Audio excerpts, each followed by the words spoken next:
Boa tarde, galera do bem. Hoje, terça-feira, dia do nosso encontro aqui na demaistv.com.br. Já já a gente já está abrindo o Face também para vocês, tá? Olha, hoje o nosso assunto, no mínimo, é polêmico. Vamos falar sobre vampiros. Vampiros entre nós. E, claro, eu tinha que ter um vampiro aqui no nosso estúdio para falar dos vampiros. Eu estou aqui com o Lorde A. Boa tarde, Lorde A. Boa tarde, Lucimara. É um prazer estar aqui com você. E vamos hoje falar sobre vampiros, vampiros entre nós, vampiros, vampiras, na ficção, na arte, na espiritualidade, na cosmovisão e por todos os lados onde eles podem surgirem. Nós vamos querer saber tudo, Lorde A. Eu quero falar um pouquinho do Lorde A e dizer para vocês que ele é pagão, vampiro, autoridade internacional na produção cultural e espiritualidade Vamp, fundador do Círculo Strigoi do portal Rede Vamp, está publicando agora a série Codex, que eu já vou mostrar para vocês, em 7 volumes. Temos 2 volumes, o terceiro sai agora... Sai agora em dezembro. Em dezembro e depois a o ano partir que do vem. final de janeiro. Até junho a gente completa 7 livros. Entendeu? E também é o primeiro vampiro homenageado por um governo em todo o mundo. É isso? Na honraria Exatamente. de mérito pagão? Exato, de mérito no dia da... Na honraria, né, de mérito ao pagão, ao sagrado feminino e aos wiccanianos do estado de São Paulo. Segundo os jornalistas norte-americanos, eu fui o primeiro vampiro desse contexto a receber uma homenagem de um governo, no caso do governo do estado de São Paulo, pelas mãos da deputada Clélia Gomes. Entendi. Então, galera do bem, a partir de agora, demaistv.com.br, você pode mandar sua mensagem e querer saber qualquer dúvida sobre vampiros, que o Lorde A está aqui e pode explicar para vocês, se fiquem à vontade. Lorde A, o que é um vampiro? É uma pergunta bem ampla, bem complexa. A gente fala em vampiro, as pessoas automaticamente pensam naquele personagem do cinema, do teatro, do videogame, dos quadrinhos, da cultura pop, um ser morto-vivo que se levanta do túmulo ou de um caixão e chupa sangue, vem atrás do sangue e da energia dos vivos. Mas isso é o folclore, isso é a história, é o que a gente no nosso meio chama de a realidade espelho. Não é a realidade de um vampiro. Claro, é um pouco forte dizer isso, porque você tem desde o século XV, pelo menos, que essa imagem é construída, é reforçada, é validada por autoridades religiosas e até por autoridades científicas, como a gente vê durante o século XVII e XVIII, durante os tempos das histerias vampíricas no leste europeu. Mas isso é uma imagem construída tão real quanto a bruxa que voa de uma vassoura, né? Entendi. Então, quer dizer que isso aí é balela. O vampiro de capa, o vampiro que vai, isso tudo é só cinema mesmo. Exato, exato. Embora nos eventos, nos encontros vampíricos, muitos de nós, incluindo eu, adoro uma longa capa veludada, uma capa de seda. É legal, porque de qualquer forma simboliza, né? Simboliza, é um traje da nobreza, um traje que foi muito conhecido na Inglaterra eduardiana, depois na elizabetiana, na era vitoriana também, na Idade Média também você tinha os nobres com as capas. Remete a um dos valores que os vampiros de hoje mais apreciam, que é aquela questão da distinção, da nobreza, da cultura, da arte. Mas, assim, a partir do instante que a gente imaginar que essa pessoa de capa vai se transformar em um morcego ou vai sair voando por aí, a gente já tem aquela fantasia, às vezes bem empregada num bom romance, ou às vezes aqueles delírios que surgem por aí na mídia de forma despropositada. Então quer dizer que o verdadeiro vampiro mesmo, o que ele faz, o verdadeiro vampiro? O verdadeiro vampiro é uma pessoa que vive como todas as outras, ele trabalha, alguns estudam, eles têm uma vida, normalmente têm uma família, são as pessoas responsáveis pelo lar onde moram, pela casa, pelos parentes mais idosos. E alguns gostam de uma filosofia vampírica, gostam de trajes vampíricos, de músicas, de livros, de uma produção cultural que remete ao vampírico dos filmes e da cultura pop. E alguns outros, em uma quantidade um pouco menor, encontram no vampiro um arquétipo, uma espiritualidade e uma cosmovisão, que não tem nada a ver com aquela história de sugar energia, de beber sangue, de nenhum tipo de parasitismo vulgar, como dizem por aí, como algumas pessoas apregoam por aí. São pessoas que gostam do espírito da liderança, do espírito de viverem dentro das suas medidas, da sua intensidade, da sua velocidade, sendo protagonista da sua própria história de vida. Entendi. É, porque eu conheci uma galerinha aí também, que eu fui fazer umas matérias sobre vampiros aí algum tempinho atrás. E eu até curti muito, sabe? Fiquei super amiga. Mas eles gostavam de andar assim com as capas. Eles colocavam aqueles dentes aqui dos lados. E dente, eles faziam implante mesmo, né? Para ficar as presas aqui.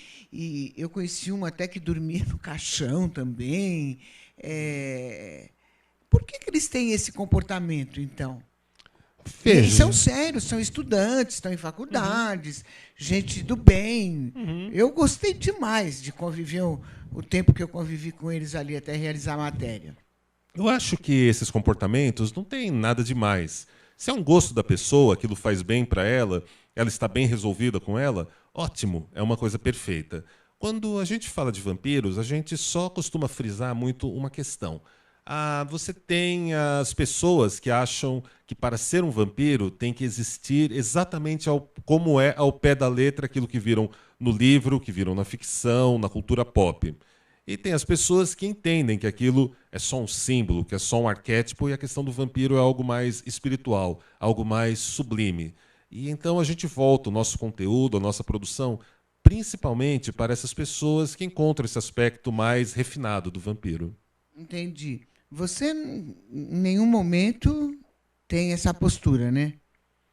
Depende. Em uma festa de Halloween, ou em uma balada de um contexto mais dark, como aqueles que a gente produz, eu gosto muito de roupas do século XVII, do século XVIII. Adoro cartolas, longas capas. Adoro produzir bailes de máscara. Faço isso há 15 anos já. Tenho uma tradição sempre no mês de novembro ou no comecinho de dezembro, onde a gente reúne 150, 200 pessoas, completamente a caráter, como se fossem viajantes do tempo, pessoas que vieram de um outro tempo, de uma outra época, que se reúnem para curtirem bons momentos, assistirem apresentações de teatro, de danças como dança do ventre, dança tribal, dançarem na pista uma valsa e alguns sons de dark wave, dark electro, dark rock, dark pop. São eventos bem interessantes que a gente produz para esse público. Galera, ele é um vampiro, não tem jeito, ele é um vampiro. Lordia, existe diferença entre a bruxa e o vampiro? Você falou em Halloween, agora eu lembrei. Eu acho que bruxas e vampiros, eu não vejo. Claro, são duas culturas distintas. A bruxa, além da cultura, ela tem também alguns aderem à bruxaria como uma religião por meio da Wicca. Tá aí já há mais de 50 anos, é uma religião bem séria, bem fundamentada. Há as bruxas que não são religiosas e têm sua própria visão, o seu próprio paradigma espiritual. O vampiro, ele não constitui formalmente nada que se pareça com uma religião para aqueles que frequentam a cosmovisão ou a espiritualidade vampírica. É uma espécie de arte invisível e de ofício sem nome, uma espiritualidade não dogmática, que eles desenvolvem com bastante fundamentação. É um caminho que já existe há pelo menos 50 anos nos Estados Unidos, Europa, chegou há 15 anos aqui no Brasil através do meu trabalho, e também na África do Sul e na região da Ásia, principalmente no Japão. Então, o vampiro tem uma parte deles que buscam uma espiritualidade, uma cosmovisão, e uma grande maioria que prefere um fashionismo, uma filosofia, se trajar dessa forma. Então, a bruxa e o vampiro, eles têm uma origem similar. Você sabia disso? Tem, então. Tem. É no final do século XIV, quando a Inquisição espanhola começa a perseguir os judeus, principalmente na região da Espanha, e eles levavam os judeus para a fogueira com trajes negros e chapéus pontudos. Passou-se algum tempo, a Inquisição já não tinha mais inimigos, já não tinha mais heréticos, gnósticos, não tinham mais cavaleiros templários, já não tinham mais tantos judeus e tantos inimigos. Então eles inventam dois inimigos. Primeiramente, eles inventam a imagem da bruxa, uma mulher mais idosa, de chapéu pontudo, com nariz comprido, verruga, que voava numa vassoura, gargalhava e amaldiçoava as pessoas.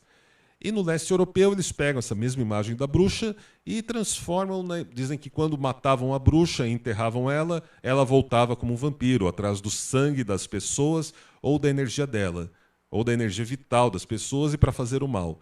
Mas isso são construções, pelo menos nesses 20 anos que eu estudo, pratico e convivo com esse contexto, essas são construções bastante preconceituosas, bastante distorcidas, que foram feitas com funções políticas e sociais para assegurar o poderio da igreja daquele tempo, que era uma instituição muito mais violenta e não tão preocupada com assuntos de natureza espiritual, algo bem diferente de hoje, né?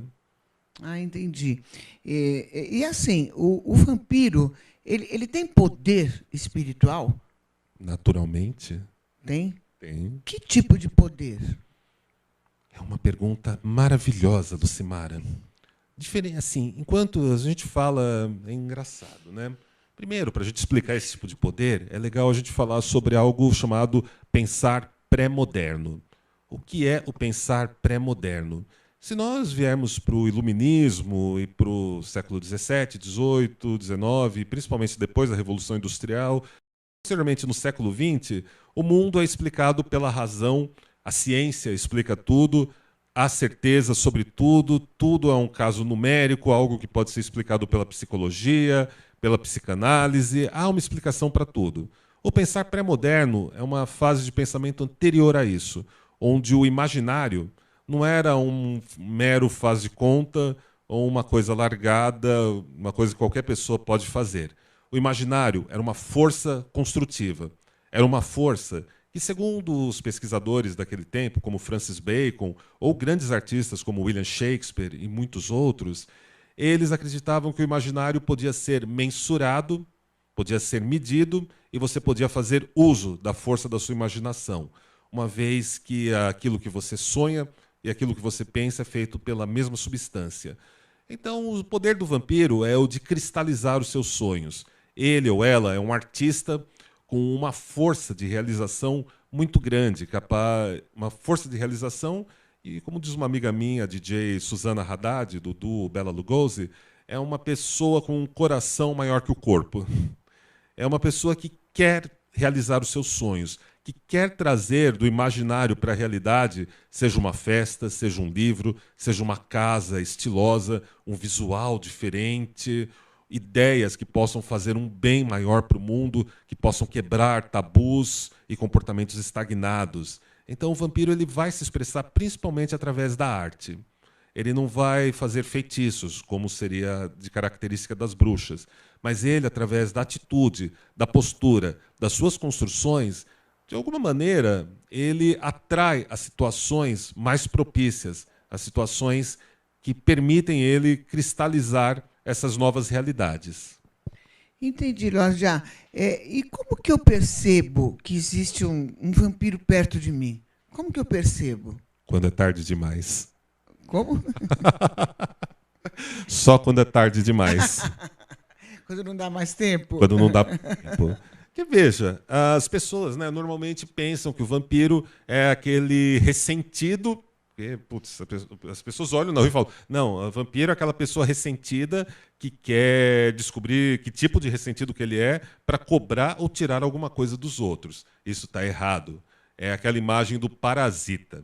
É aquela imagem do obsessor, do encosto, do invejoso, daquela pessoa com muito, muito problema emocional que acha que a solução para a sua própria vida não está nele, está em tirar alguma coisa dos outros. Essas pessoas não são vampiros, nunca foram vampiros. Na verdade, eles só foram vampiros em uma série de publicações do final da década de 90 e comecinho do século XXI, que se aproveitou de um hype vampiresco na mídia e decidiu chamar essas pessoas de vampiros. Mas elas nunca foram vampiras.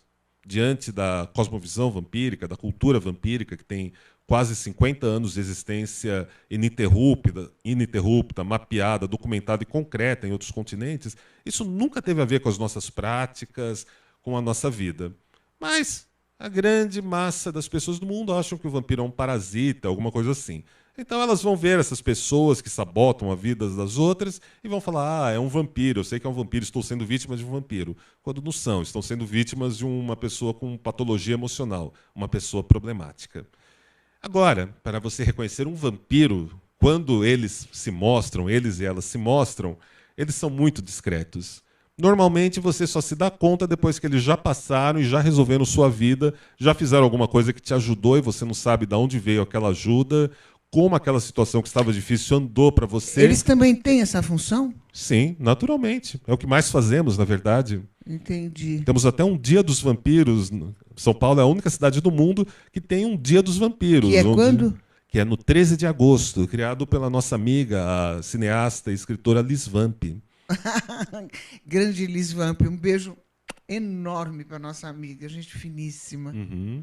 Sim, os vampiros, tanto os que apreciam a parte da espiritualidade, quanto os que gostam da parte cultural, eles se reúnem uma vez por ano, pelo menos em uma quantidade expressiva de 150, 200 ou mais pessoas, para irem doar sangue na Fundação Pro Sangue e em outros bancos de sangue aqui do estado de São Paulo e em outras cidades também aqui do Brasil, em Nova York, no estado do Maine, nos Estados Unidos, na Inglaterra, Berlim e mais algumas cidades da Europa. Todos, por exemplo, essa é uma das ações que essa cena já tem a característica de fazer nesses últimos 15 anos. Entendi. Deixa eu aproveitar e perguntar o seguinte: como que o vampiro entrou nas obras da espiritualidade e depois dos ocultistas? Isso é interessantíssimo. A gente precisa, então, para responder isso, voltar no tempo por volta do século XVI e XVII.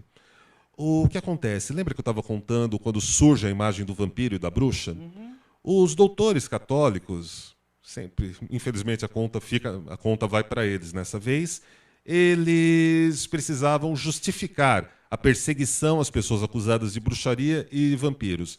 Então eles vão fazer uma salada mística, histórica, de todos os tipos, onde todas as lendas da mitologia grega e de outros povos que tinham seres noturnos ou que talvez se interessassem por sangue, passam a ser rotulados como vampiros. Então, antes do século XVI, você não tinha vampiros. A partir do século XVI, tudo que você puder imaginar de ser mitológico de diversos povos passa a ser rotulado como vampiro.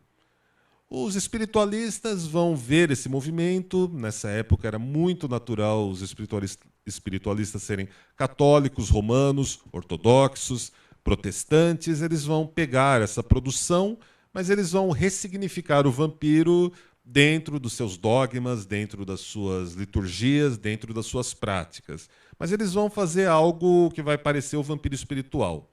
Quando chega os Piesart, o Allan Kardec, eles vão pegar também esse conteúdo dos católicos e vão pegar um conteúdo que estava surgindo nos teatros, nas óperas e nas publicações chamadas os Penny Dreadful, os Centavos Mortais. E eles vão acabar tornando o vampiro a imagem do espírito obsessor, do espírito parasita, ou aqui no Brasil que a gente chama do encosto. A única coisa mais interessante que a gente tem nesse momento é através dos poetas malditos ou dos românticos, que eles não vão pegar o vampiro por esse caminho dos espiritualistas, nem dos católicos, nem dos ocultistas. Eles vão pegar o vampiro como uma espécie de máscara para, nas suas obras, criticarem tabus, comportamentos estagnados e valores que já não eram bons para a sociedade daquela época. Então é aí que vai surgir o Lord Ruthven, Varney the Vampire, Geraldine no poema épico Christabel e, quase 70 anos depois, na forma da vampira Carmila, do Sheridan Le Fanu. São esses 4 personagens do romantismo que vão acabar servindo de base para o surgimento do Conde Drácula no final do século XIX. Entendi. Agora, é verdade que a primeira grande vampira da literatura era lésbica e aterrorizou a Europa e influenciou até o Drácula? Você vai Totalmente. responder já, peraí. Ele vai responder se isso é verdade. A gente vai para um break rapidinho e já volta. Peraí, Lorde A.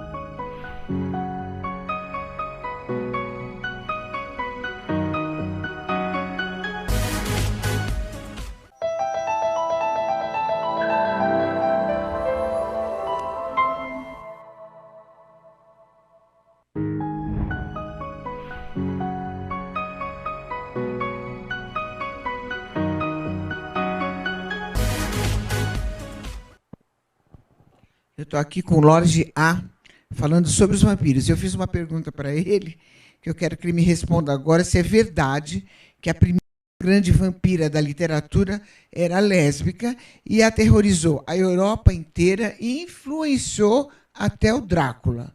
É vero? É vero. Sim, a primeira grande vampira da literatura era lésbica. Como foi, hein? Bom, ela foi algo tão impactante que o poeta que escreveu essa obra, a obra se chama Cristabel.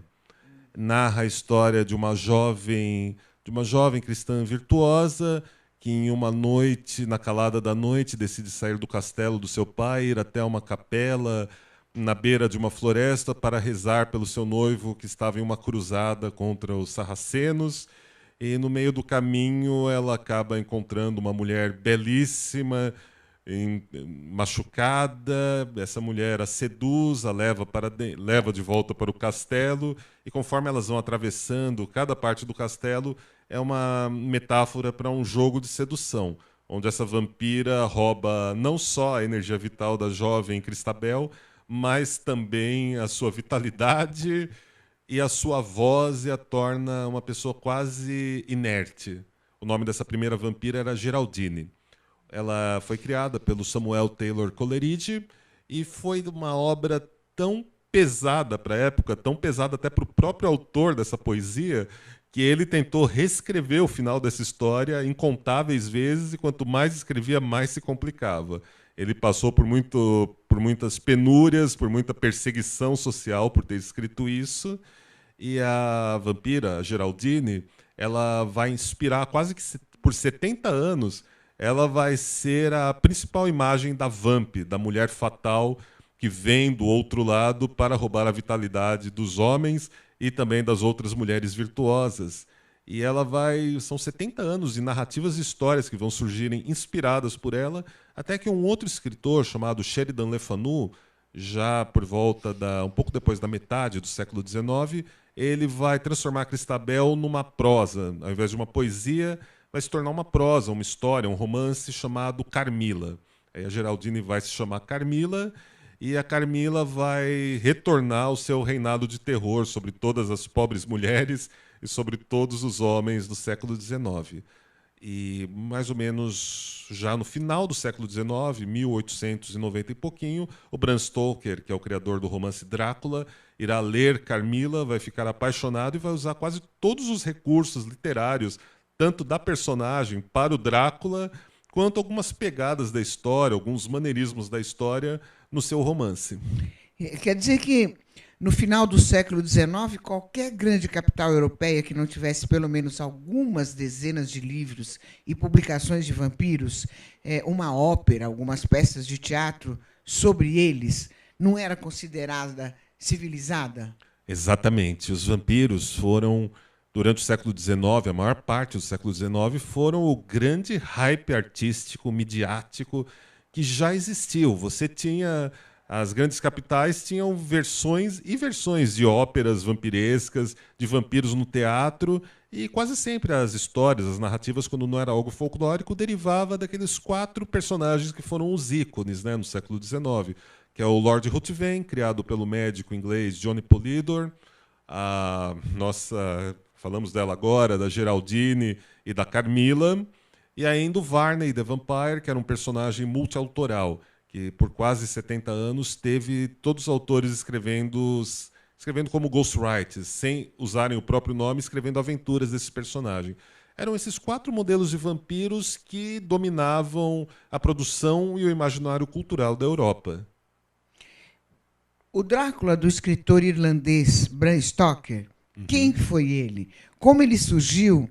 E como assim ele não foi o primeiro vampiro? Qual a sua ligação familiar com ele? Já são 120 anos de Drácula ou não? 120 anos, comemorados esse ano em todo o mundo no World Dracula Day. Graças a um dos descendentes do Bram Stoker, né, o Dr. Stoker, ele criou essa data onde a gente celebra a influência, o alcance e o maior romance de vampiros já publicado em todos os tempos. 120 anos do personagem, é uma marca bastante expressiva. Lordia, agora uma pergunta assim, bem importante. Como assim temos vampiros no Brasil há 170 anos? Quem eram eles? Que livros são esses? Conta um pouquinho mais desses brasileiros. Naturalmente, ao contrário, se assim a gente for pensar, Drácula tem 120 anos, mas ele não foi o primeiro vampiro. Pelo menos quase 100 anos antes do Drácula, você já tinha aqueles 4 vampiros que eu comentei com vocês, e esses vampiros, através do romantismo, do mal de século, o mal do século e dos poetas malditos, eles inspiraram muitos autores em várias partes do mundo, inclusive em Portugal, e de Portugal a influência chegou aqui no Brasil. Então, há 172 anos, para ser mais exatos, nós tivemos publicados aqui no Brasil o Otávio e Branca, ou A Maldição Materna, onde um casal de amantes que não puderam se realizar, não puderam concluir a sua união, eles voltam do túmulo e começam a ser responsáveis por diversas mortes no Brasil da metade do século XIX. Então, vamos falar. Quem são os vampiros de hoje? A gente tem que saltar, então, é um salto de 170 anos, né? Bom, nos dias de hoje, os vampiros são os antropólogos e os sociólogos dizem que os vampiros formam uma subcultura vampírica. São pessoas com gostos, apreços e que consomem uma produção cultural semelhante, e elas convivem, partilham espaço, se encontram em eventos, têm costumes, têm uma moral própria e um conjunto de símbolos próprios. Esses são os vampiros dos dias de hoje. A grande maioria deles aprecia tudo isso do vampiro como um fashionismo, uma produção cultural, uma filosofia. Um número menor encontram, há pelo menos 50 anos, uma cosmovisão ou ainda uma espiritualidade, uma forma de ver e interagir com o mundo e uma realidade espiritual de forma mais sublime, sem qualquer vínculo com parasitismo, sabotagem emocional ou coisas parecidas. Esses são os vampiros contemporâneos que eu apresento, essa rica história no livro Mistérios Vampíricos, a arte do vampirismo contemporâneo. Eu conto um pouco desses quase 50 anos de história. Então, vampiro é uma coisa, parasita é outra coisa. Totalmente, duas coisas diferentes. Os vampiros não são políticos. Não, os vampiros não têm tempo não tem para nada política. A ver. São apolíticos, inclusive. São apolíticos. Bom, uma vez que então, os vampiros não são políticos, o que fazem os vampiros, por exemplo, na noite brasileira? Como que eles se comportam? Temos de todos os tipos. Temos aqueles mais calados, mais retraídos, que gostam de escrever romances vampíricos e publicarem em Wattpad ou então em pequenas editoras. Temos vampiras que gostam de criar figurinos e visuais, coleções de roupas. Temos vampiros que desenham lindas peças de prata, de joalheria de prata. Temos de tudo um pouco. De tudo um pouco. Os vampiros se apaixonam? Naturalmente. É. Eu sou um vampiro apaixonado e bastante realizado no amor há 8 anos. 8 anos. Está casado? Sim, casado. A sua casado. esposa é vampira? É vampira. É. Pode mandar necessariamente, beijo? Obrigatoriamente, tem que se casar com a vampira, né? Olha, ou existe a possibilidade de você, um vampiro, casar com uma que não seja vampira? Dá certo? Olha, existem casais e casais. Eu, na minha história de vida, tive a sorte, o privilégio de encontrar a senhorita Chendra, deve estar assistindo a gente agora, um beijo para você, amada. E a gente se conheceu numa balada dark do centro de São Paulo. Nós nos encantamos, não podíamos ficar um dia sem falar um com o outro depois que nos conhecemos. Começamos a namorar e depois de um tempo noivamos e hoje estamos casados, estamos vivendo aí já são 8 anos que a gente estamos juntos. É um relacionamento mágico. Ela não conhecia o contexto vampírico antes de mim, então ela se apaixonou. Ela tinha características, ela sentia muita afinidade com tudo isso e logo ela descobriu o lado vampírico dela. Ela passou a ser meu braço direito em todos os eventos, em todas as criações que a gente produz, e deu bem certo. Existem também casais onde a esposa é uma vampira e o marido, que a gente brinca, é um mortal, mas que se dão bem e vivem bem. E existem várias possibilidades de relacionamentos, né? Mas geralmente, assim, claro, quando uma das pessoas não é vampírica, é um pouco mais difícil, sempre vai precisar de bastante amor para dar certo. E existem também os vampiros e vampiras que estão aí à procura da sua alma gêmea, à procura do seu amor, à procura de alguém para dividir e partilhar a vida. E tem também aqueles que não procuram nada disso. Então quer dizer que o vampiro então tem um comportamento normal? Normalidade. O que é normalidade nesses dias? Eu diria isso, sim. Se apaixona, sai, vai no cinema, vai numa balada, uma coisa Exatamente. normal. Exato. Amam, choram, têm acertos, têm perdas também, precisam lidar muitas vezes com situações de preconceito ou situações de incompreensão bastante fortes, bastante graves, às vezes algumas que até de violência física. Existem muitos vampiros que vão para sua balada, tentam manter uma vida o mais estruturada possível e, quando voltam para suas casas, encontram suas coleções de quadrinhos e livros sendo queimadas por familiares religiosos radicais. Existem muitas Uma outra resposta, possibilidades. você disse que você comparou os vampiros e os mortais, né? Isso quer dizer o quê? Os vampiros são imortais? Quer saber? Sim, os vampiros são imortais da perspectiva da arte, da cultura, do legado cultural. Acho que tudo aquilo que a gente cria, que a gente faz de coração, faz com um propósito, tende a permanecer, tende a ficar. A gente deixa isso como um legado cultural. Ao menos essa é a minha visão mais básica para tudo isso. Para os vampiros que apreciam a cosmovisão e a espiritualidade, nós temos uma crença bastante similar ao que as pessoas chamam de reencarnação. É algo bastante. As pessoas acreditam que podem voltar numa próxima vida, num próximo estado. A vida continua. Há ainda aqueles que acreditam que a vida continua em outras esferas, em outros mundos. Mas aí a gente já entra numa questão bastante ampla, né, Lucimara? Eu tenho uma pergunta aqui já do internauta, Lorde, já. É o Márcio de Campinas, que ele diz assim, Marcinho, obrigada, viu? A cultura do vampiro é mais forte em São Paulo ou não? Olha, aqui em São Paulo, a gente está aqui há 15 anos, né, com o portal redvamp.com, produzindo os eventos, workshops, exposições de arte, saraus. E então a gente tem um contingente numérico bastante expressivo, bastante grande. Ao mesmo tempo que em Porto Alegre, Brasília, Rio de Janeiro estão surgindo mais eventos, mais produtores, mais pessoas atuando. No Nordeste, a gente já tem alguns focos acontecendo também. Mas, assim, numericamente, ainda é aqui em São Paulo que a cena é mais forte, mais Entendi. expressiva. O Pedro de São Paulo está fazendo uma pergunta. A gente já falou nisso, né, Pedro? Vamos falar de novo aqui. Ele quer saber se todo vampiro dorme no caixão. Ah, Pedro, caixões são desconfortáveis, acredite em mim, são muito apertados, abafados. Coisa Nós chata, né? preferimos camas grandes, espaçosas, de preferência queen ou queen king size, para termos bastante espaço, principalmente se temos uma pessoa amada junto com a gente. Mas, Lojá, mas tem pessoas que dormem no caixão, né? Tem, Por existem. que esse fanatismo de dormir no caixão? É uma coisa tão esquisita, tão tétrica, tão terror, né? Eu Ah, conheci eu um que conheci dormia também, no caixão. eu já fiz isso algumas Ah, vezes. não acredito. Já fiz, por isso mesmo que eu E acho que é um negócio aí? apertado, abafado. Muito melhor uma cama king size, uma cama grande, uma cama confortável. Mas você quis passar por essa experiência.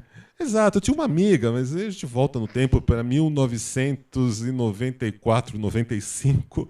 Eu tinha uma amiga que ela pagou para um marceneiro construir uma réplica de caixão lá. Ela tinha dois na casa dela, um para ela e um para os hóspedes dela. E era muito engraçado, né? Ela era gótica, né? Tudo. Ela curtia todo esse negócio Qual a dark. diferença, Lojá, do gótico e do vampiro? Então, para a grande realidade das pessoas, os dois casos são pessoas malucas vestidas estranhas e de roupas pretas. Essa que é a verdade. Para quem está dentro dos dois movimentos, os góticos frequentam o contexto vampírico. Não são todos góticos que gostam de vampiros, na verdade é um número até bastante reduzido. E o contexto vampírico, ele é um contexto feito por pessoas que apreciam o vampiro na produção cultural ou na espiritualidade. É um número bem grande, é um número bastante amplo de pessoas e às vezes alguns góticos vêm ali, convivem também porque gostam, mas é o apreço, o fascínio pelo arquétipo do vampiro em si. Assim, claro, o vampiro ele aceita uma metafísica normalmente, ele tem uma abertura para uma visão mais lírica da vida. O gótico tende a uma coisa um pouco mais nihilista, um pouco mais materialista, né? Até a considerar aqui como publicações, outras coisas que a gente acompanha já de longe, né? O gótico se tornou uma coisa muito quadradinha, muito materialística, histórico-dialética, um negócio chato, muito cheio de regras. as pessoas têm que falar de um determinado jeito, usar jargões, palavras específicas. E o vampiro não. O vampiro já tem essa liberdade. Você gosta de vampiros? Vista o seu melhor visual, compareça a um evento vampírico, dance, se divirta, conheça as pessoas de gostos e sonhos convergentes e viva bons momentos. Não temos regras. Não há regras, você não tem que ser apenas de um jeito para ser um vampiro. E o gótico ele já tem um negócio que está muito polarizado, muito fechadinho, um pouco limitado, por assim dizermos, né? Entendi. Fala, o que você quer? Pode dar aqui, tem mais uma perguntinha para o Lorde A aqui. Ele vai responder, então, daqui a pouquinho, Lorde A. Nós vamos para mais um breakzinho rapidinho. Já a gente volta para responder uma perguntinha aqui. Até já, Du.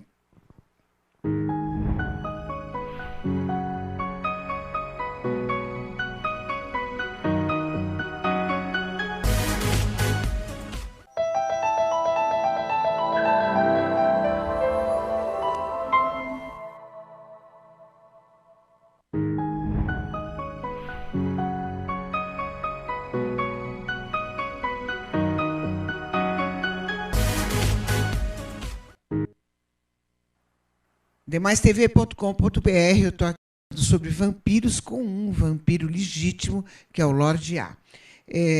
Deixa eu mandar um beijinho para a galera aqui, Lorde, para o pessoal do Face que está curtindo a gente. Vai lá, a Jéssica, a Sandra Beltrone, a Patrícia Palácio, João Paulo Nóbrega e o meu querido, meu amado Julinho do Carmo, que está vendo a gente. Beijo para vocês, tá? Agora eu quero mostrar uns livros aqui do Lorde A, mas antes disso, eu queria saber o seguinte, Lorde A, os vampiros, eles têm uma ligação com qualquer tipo de espiritualidade, assim, ou com Rosa Cruz, ou com maçonaria? Tem ligação ou não? Eles são só vampiros e não entram nesse tipo de... Olha, a gente tem uma ligação muito forte com o paganismo ou neopaganismo, né? Ou seja, com o pessoal da bruxaria, da Wicca, do druidismo, xamanismo e diversas linhas espirituais que existem nos dias de hoje. Nosso principal vínculo é com o paganismo. A espiritualidade vampírica, ela tem a gente costuma brincar de dizer que ela tem uma estrutura quase monárquica, né? Ela começa nos Estados Unidos, na metade dos anos 70, e ela se desenvolve através de pequenas famílias ou sociedades discretas. Então, a mais tradicional, a mais antiga de todas, é a dinastia Sahasra, que foi a pioneira, que desenvolveu uma espiritualidade vampírica e está ativa até os dias de hoje. Fui o primeiro integrante brasileiro deles, e hoje, depois de mais de uma década junto com eles, eu ocupo o título masculino mais elevado da hierarquia da Sahasra, que é o título do príncipe. E aqui no Brasil, há 11 anos, eu desenvolvo uma sociedade discreta voltada para a cosmovisão e espiritualidade vampírica, chamada Círculo Strigoi.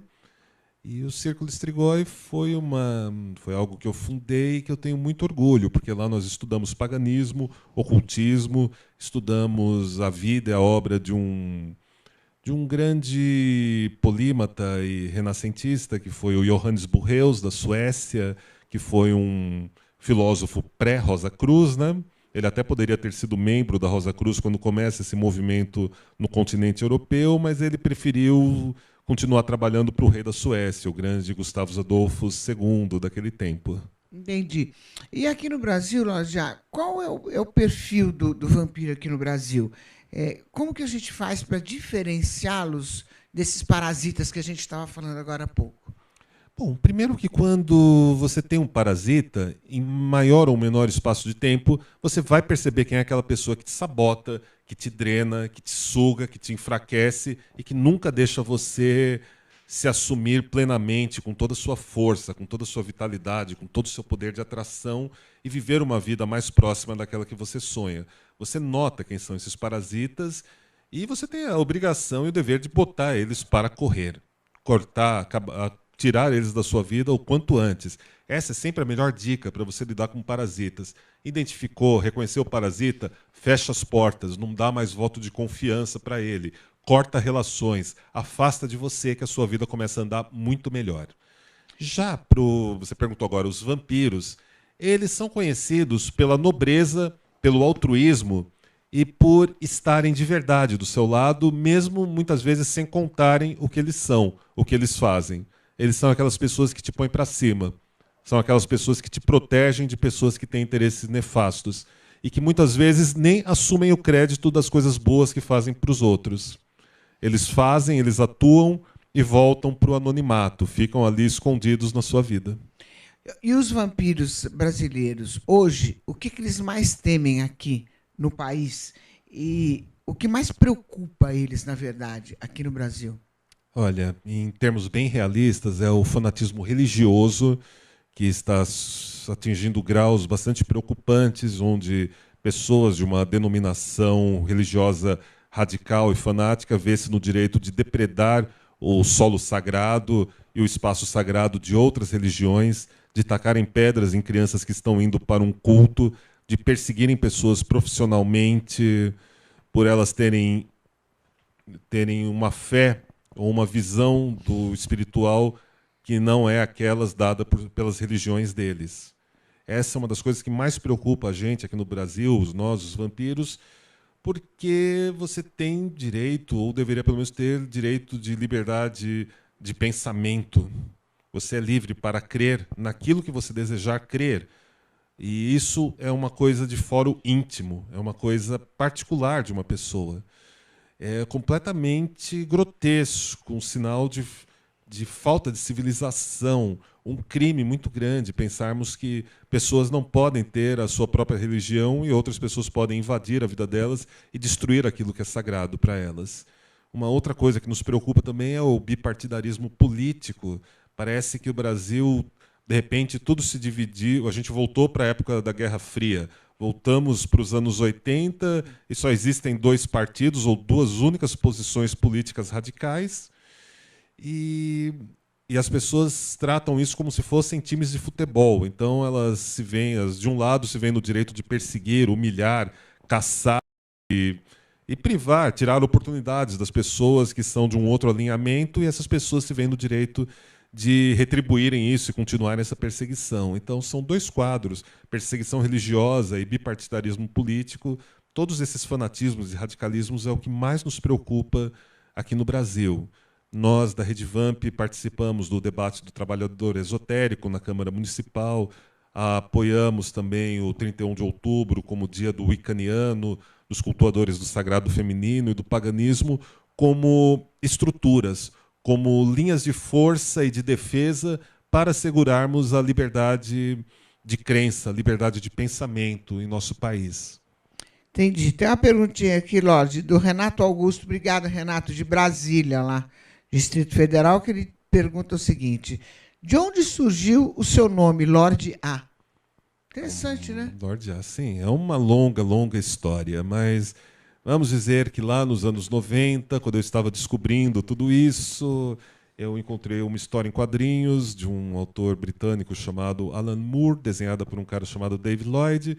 Ela chamava-se V de Vingança, e eu, quando li aquela história, eu adorei o personagem, eu adorei a ideia que estava ali, que é a ideia que uma pessoa, usando da arte de alguns artifícios, pode transformar toda uma realidade. Originalmente, o personagem, na entrevista no final da revista, os criadores contam que a história ia se chamar A de Anarquia. O personagem iria se chamar A. E quando eu li aquilo, eu parei, olhei, nossa, falou direto ao meu coração. Quando passou algum tempo, eu fiquei mais velho, comecei a atuar como DJ, como produtor de eventos. Todo mundo usava um nome artístico, então eu escolhi o nome de Lorde A. Ah, entendi. Essa é a história. E aproveitando aqui o Pablo Vieira, aqui de São Paulo, ele quer saber se todo vampiro tem codinome ou não. Essa é até uma regra, coisa, né? É uma coisa super divertida isso. Por quê? Primeiro, a gente chama de nome noturno. O nome noturno, alguns têm, alguns não têm. Dentro da cosmovisão vampírica, o nome noturno ele carrega um significado espiritual próprio, é uma espécie de moto ou da palavra ou do termo que expressa a sua busca espiritual, aquilo que você tem sede, aquilo que você quer representar, aquilo que você quer trazer para você na sua vida. Mas no lado do fashionismo, da produção cultural, não há nenhuma obrigatoriedade em nomes noturnos, nomes de plume ou nomes artísticos. Eu gostei do Lorde A. Ah, eu adoro. Eu gostei, achei bem estiloso. São quase 20 anos já, né, que eu carrego esse nome, de Lorde A. Que bom.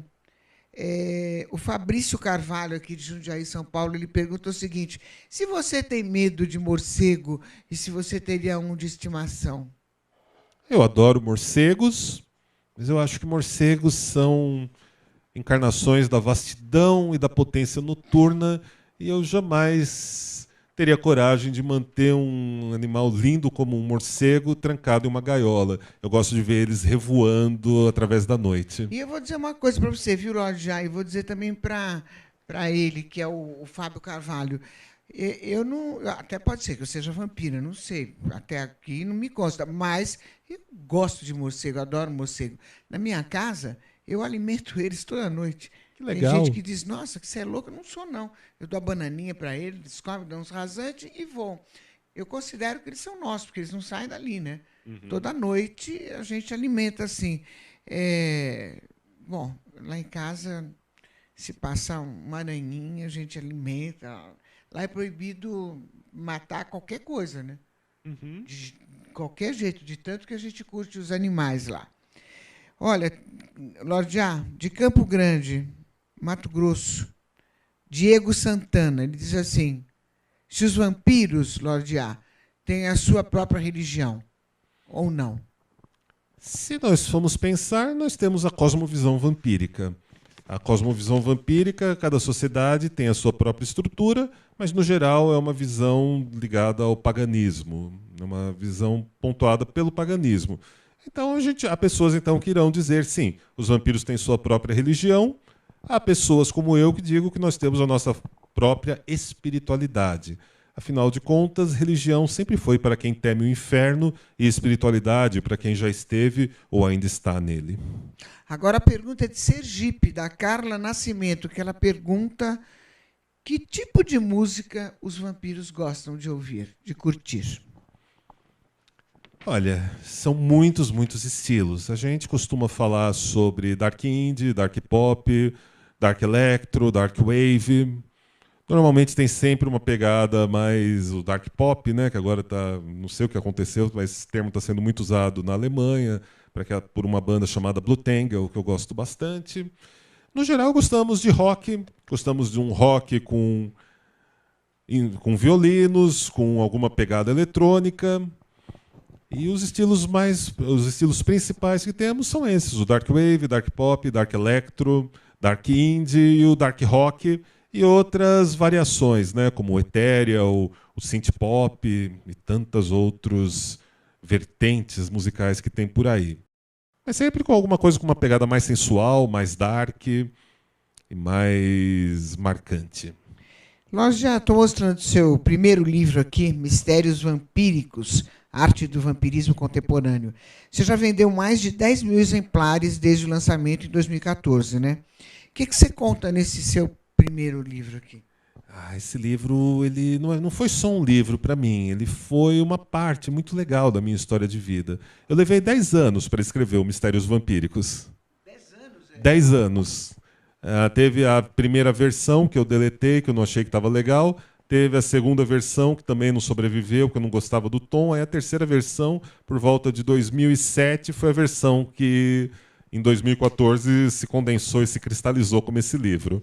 Eu conto a trajetória do termo vampiro de uma maneira pouco usual, através da origem das palavras. O vampiro era um termo, era ampir, era usado ao norte da Rússia para designar os pagãos que existiam por lá, no século X. Depois esses pagãos eram cultos ligados à espiritualidade da terra, ao mito da caçada selvagem, e os católicos escreviam muitas coisas estranhas sobre eles. E esse termo vai sendo usado com o passar do tempo. No século XIV, ele é reapropriado como uma espécie de criatura sobrenatural pelos eslavos e pelos doutores da igreja, depois pelos espiritualistas, os ocultistas, depois pelos poetas românticos, até que chega nos dias de hoje, onde ressurgem os vampiros, né? Pessoas com espiritualidade, uma visão de mundo muito particular, com uma moral própria e um repertório simbólico muito exclusivo. Basicamente é essa história. Entendi. Agora vamos falar só um pouquinho desse Codex. Codex Strigoi. O Strigoi. Vamos falar um pouquinho.